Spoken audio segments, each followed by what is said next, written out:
Je voulais donc vous rappeler qu'il est tout aussi important de garder les yeux ouverts et de rester éveillé dans votre rêve. Parce que dès l'instant où vous réagissez émotionnellement, la porte de votre avenir se ferme. Vous vous arrêtez, vous faites une pause, vous redémarrez. Ça nous donne des informations qui ne proviennent pas des infos, des émissions de télévision, de l'internet ou des sites web ou quoi que ce soit.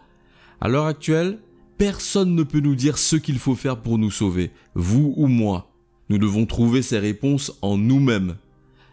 Lorsqu'on commence à laisser parler notre cœur, et il nous parle très directement, très clairement et très honnêtement, là on commence à trouver les bons choix à faire.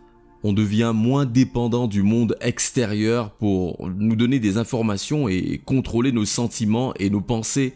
Et waouh, quelle époque! Je veux dire, l'information est toujours absorbée à la hauteur des émotions d'une personne. Donc, si vous voulez atteindre les gens émotionnellement avec un certain niveau d'esprit, vous pouvez le faire très bien si vous choisissez des émotions que tout le monde peut ressentir. Essayez de vous élever au-dessus de ça dans votre journée. Pendant un jour, une vie, en ayant quelqu'un avec qui vous pouvez entrer dans votre boîte à idées pour être très clair sur qui vous voulez être quand vous ouvrirez les yeux ou quand vous commencerez votre journée. Si vous échouez, si vous perdez cette concentration, ça m'arrive aussi, Dans ces moments-là, je temporise un peu, je prends 15 minutes ou plus et je reviens à ce dont je me souviens, à ce que mon intention était ce jour-là. Et puis je m'assure que je suis dans les émotions de mon avenir. Ces émotions et l'énergie de mon futur me gardent connecté à mon futur. Le redémarrage consiste à se souvenir et à ne pas réagir de manière égale à l'environnement. Parce que réagir de manière égale à chaque objet, personne ou chose dans certains lieux revient à créer le même environnement. On réaffirme cette même réalité que notre environnement régule et contrôle nos pensées et nos sentiments. Être capable de ne pas répondre à l'environnement signifie que le passé n'est plus devant vous. Ça signifie que vous appartenez à un futur où vous ne réagissez pas émotionnellement à la réalité passée et présente qui se trouve devant vous. Faites-le suffisamment de fois et une porte s'ouvre sur une nouvelle opportunité égale à votre propre création. Donc, chaque jour, si vous prenez un peu de temps, aussi bien les yeux ouverts que les yeux fermés, les yeux ouverts signifiant que vous avez amorcé votre cerveau et votre corps dans votre méditation et que maintenant, vous devez maintenir ce changement dans votre cerveau et votre corps, dans votre énergie pour le reste de la journée. Si vous le faites et que vous commencez à avoir ces synchronicités, ces opportunités dans votre vie, alors tout d'un coup, vous êtes dans un futur différent et vous êtes dans une réalité différente. Ce sont des signaux de la singularité, de la source, pour vous dire de continuer à suivre les miettes de pain, de continuer. Et si on le fait assez souvent, que le grand tout est notre credo et que nous créons à partir de ce tout plutôt que de créer à partir de la séparation, nos mondes vont commencer à changer. Je voulais donc vous rappeler qu'il est tout aussi important de garder les yeux ouverts et de rester éveillé dans votre rêve, parce qu'au moment où vous réagissez émotionnellement, la porte de votre avenir se ferme. Vous vous arrêtez, vous faites une pause, vous redémarrez, la porte s'ouvre à nouveau.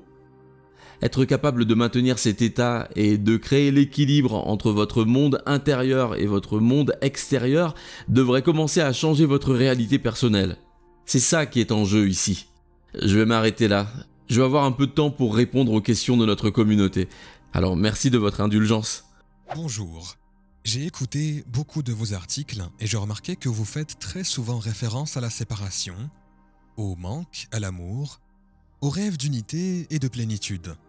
Et j'entends des concepts similaires dits et enseignés par divers maîtres spirituels. Beaucoup de gens de la philosophie orientale, des gens comme Rupert Spiro, qui a fait des tests directs. Vous entendez certaines de ces choses dans le cours des miracles que je ne connais pas.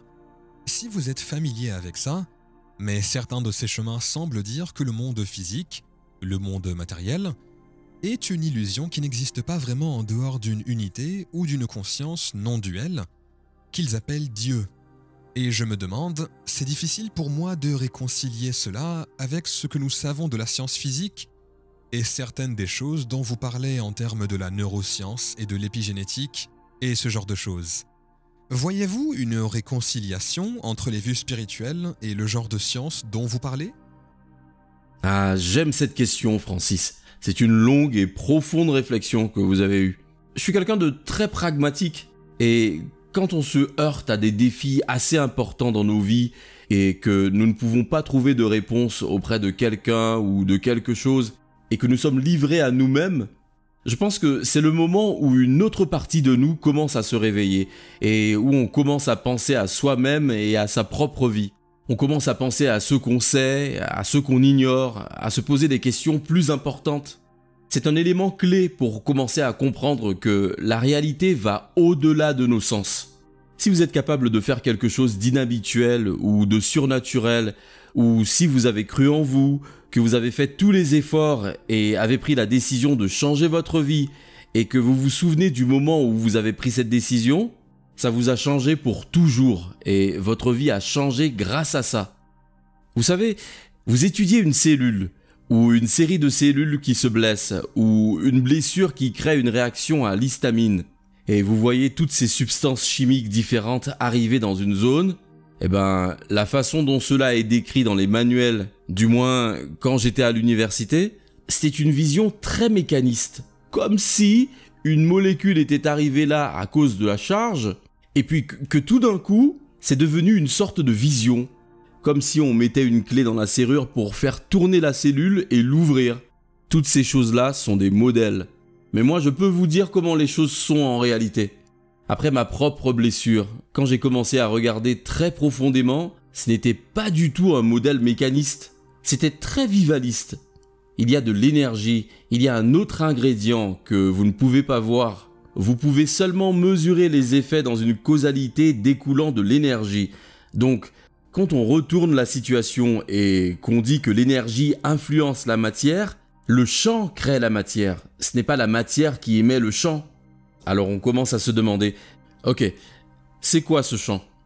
Et donc, la chose la plus proche que j'ai pu trouver pour comprendre ce champ quantique est la compréhension de la physique quantique où l'esprit suggestif, à un certain niveau, a un effet sur le monde objectif.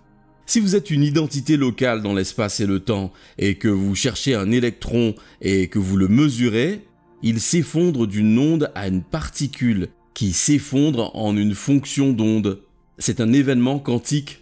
Chaque être humain a la capacité de faire ça et d'exercer de très petits changements parce que c'est très subatomique. Mais comment créer des changements réels dans la vie? On devrait se dissocier de tout ce qui est matériel, tout ce qui est connu et sur lequel nous nous appuyons avec la réalité comme nos sens et créer à partir d'un autre endroit. Faire sortir les gens des limitations de leurs propres croyances ou de l'incrédulité persistante qui a été programmée en eux. Leur faire comprendre qu'ils peuvent créer la réalité. Le modèle épigénétique, le modèle neuroblastique, dit que le changement est hautement probable chez les êtres humains. Ajoutez-y un grand néocortex, un grand réservoir d'informations pour rêver de nouvelles façons et inventer de nouvelles choses. Là, le jeu change. Maintenant, si on parle de ce qu'est ce champ quantique, il est difficile de le mesurer. Parce que si vous étudiez avec des physiciens théoriques, et j'ai eu le privilège d'être assis avec plusieurs d'entre eux à boire des martinis jusqu'au lever du soleil, fumer des cigares et juste passer du temps en leur compagnie, juste parce que je voulais entendre leur idée sur la nature de la réalité, il y a des éléments pour lesquels nous devons commencer à dire que c'est comme essayer de décrire une mangue à quelqu'un qui n'en a jamais mangé. Si vous n'en avez pas fait l'expérience, si vous n'avez pas interagi avec elle, alors c'est de la philosophie, c'est théorique, c'est de l'information intellectuelle. Alors que quand vous êtes la conscience, quand vous devenez personne, rien, nulle part, l'intemporel, que vous êtes la pure conscience. Vous avez dissocié toute votre attention et votre énergie de cette réalité tridimensionnelle. Votre corps, les choses de votre vie, les gens, les lieux qui en font partie, le futur prévisible, le passé familier, vous êtes désormais éduqué et vous comprenez que votre conscience est séparée de la réalité tridimensionnelle. Si vous portez votre attention sur ce champ et que vous commencez à vous y abandonner et à devenir plus lui et moins vous, il est logique que cette source, la conception de champ unifié ou de champ invisible de l'énergie qui a une conscience, il devient logique que tout ce qui relie le physique et le matériel est en fait quelque chose de concret. Vous pourriez devenir pure conscience si vous pouviez littéralement prêter plus attention à elle et moins d'attention à vous, vous abandonner et rester ouvert. Si votre conscience fusionnait avec cette plus grande conscience, il n'y aurait pas de séparation. Il y aurait unité ou plénitude. Il y aurait une connexion.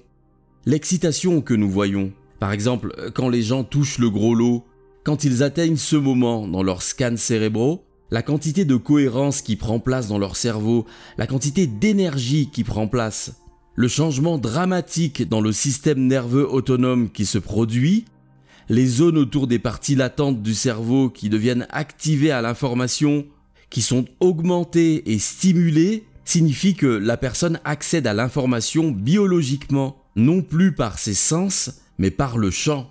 Cette énergie cohérente est porteuse d'informations. Les systèmes latents du cerveau transforment cette fréquence porteuse d'informations en une imagerie profonde, en images profondes. Et ce qui vient avec, c'est l'expérience de ce que la personne est prête à recevoir et qui est couplée à une excitation.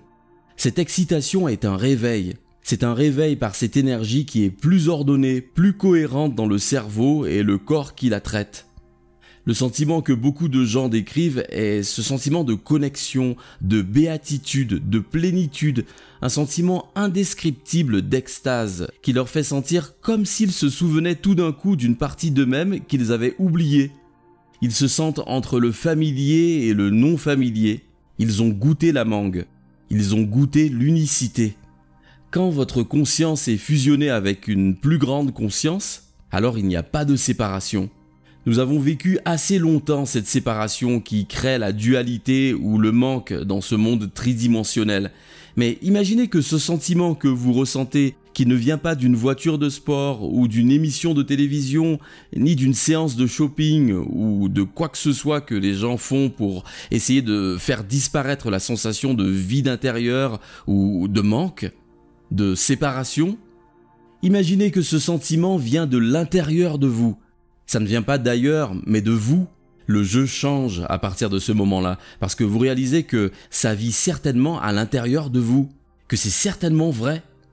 Et là, vous n'oublierez jamais votre expérience, parce que une émotion forte a modifié l'expérience de la réalité que vous aviez et vous a réveillé. L'excitation n'est pas la peur, la douleur, l'agression ou la colère. L'excitation, c'est la béatitude.